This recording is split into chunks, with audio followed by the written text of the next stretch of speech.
Exactly. So the problem is that you're going to have people crying about the equity of it, but who cares about the equity of it? As DJ said, don't finish 7th, 8th, 9th, or 10th.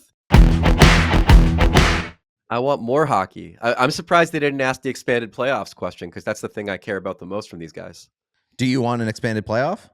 Absolutely. We have 32 fucking teams. What are we doing? Like, there's so many people that aren't invited to the party.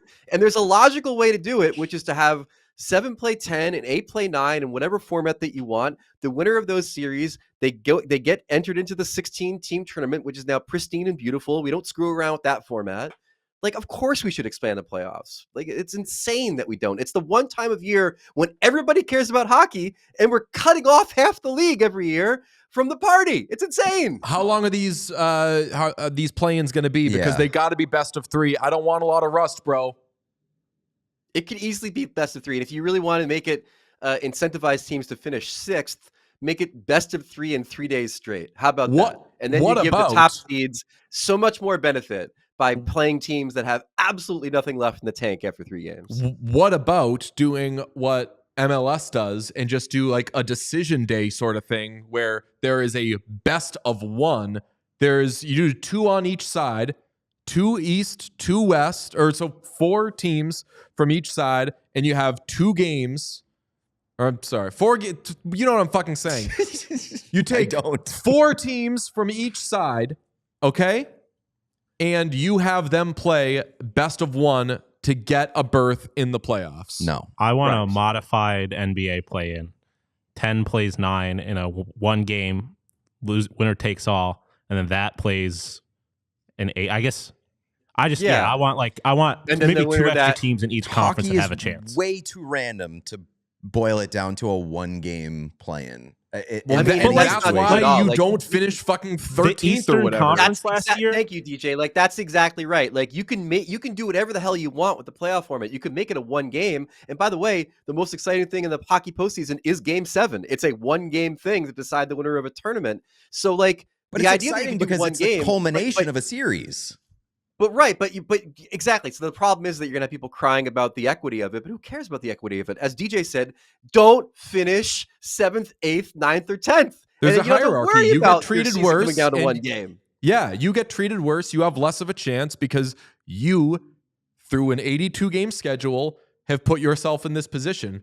I love that's some Squid Game shit, brother. Eastern Conference would have been far more interesting last year if you had 4 of those asshole teams playing instead of just having a dog shit series. The last thing anybody wanted last year was to watch a single more game of any team on the Eastern Conference bubble. But you have a chance of getting a better series than what was a terrible series in Washington, New York. And it's not always going to be such asshole teams. This season, you might have the Columbus Blue Jackets, who we are all passionately hoping can make some sort of run. You can have Lane Hudson and the Canadiens getting some playoff experience or big game experience, whatever you want to call it, via a 1-game play-in game against who? The fucking Boston Bruins?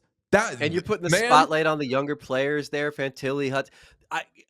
The only thing I'll caveat this with, and it's a reasonable argument, is that sometimes a larger playoff field would make for a worse regular season. Like, you look at the West right now, it's kind of cool that we have 1 playoff spot open for maybe at most 3 teams. But if you expand the playoff field, now you have a bunch of teams that may not necessarily deserve to getting in.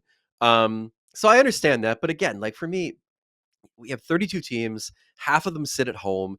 It's the time of year that we all talk about it being the best hockey, the time you should watch the NHL. And you have 16 teams worth of star players and 16 teams worth of exciting markets and fan experiences just sit on the fucking sideline because we haven't expanded the playoffs. I love a 1-game play-in, and I'm so mad on our soundboard we don't have Gary Bettman saying, you guys talk about the issues, because this has been peak issue discussion from the 4 of us. And on the expanded playoffs, Michael Curtis says, expanded playoffs equals less sellers and a worse trade deadline, hard pass. Not necessarily. I think that you will find a lot of bubble teams still will shuffle, make little moves here and there, and I think that sellers would still be content to sell, and it's not like this 1-game play-in, which might be on the road anyway, is going to earn you such more revenue. I think that you would still go about business as usual. If you're going to sell, then you'll sell. I also think it's not acknowledging the incentive of making a postseason, which is one, the extra playoff revenue you're going to get from even like one game, and two, if you somehow make it through, now you're talking about upwards of 3 games of playoff revenue. And like, is that worth a 4th-round pick for a defensive defenseman at the deadline? Probably. Like, I think you're going to have a lot of teams that might be even more aggressive just to try to get in if they know that there's a chance that they can sneak in at the 9 and 10 instead of being 7 points out of the wild card. Yeah, and just fewer sellers means teams are going to be going nuts trying to make anything happen. So you will see early trades. You will see GMs just constantly freaking out about, I need this position. How many of them are going to be available? Is one available now? Okay, do I have to get it now? Do I have to spend an extra 1st-round pick? Prices would go up. We would see at least an adjustment, and probably in a very maddening way. I'm into that.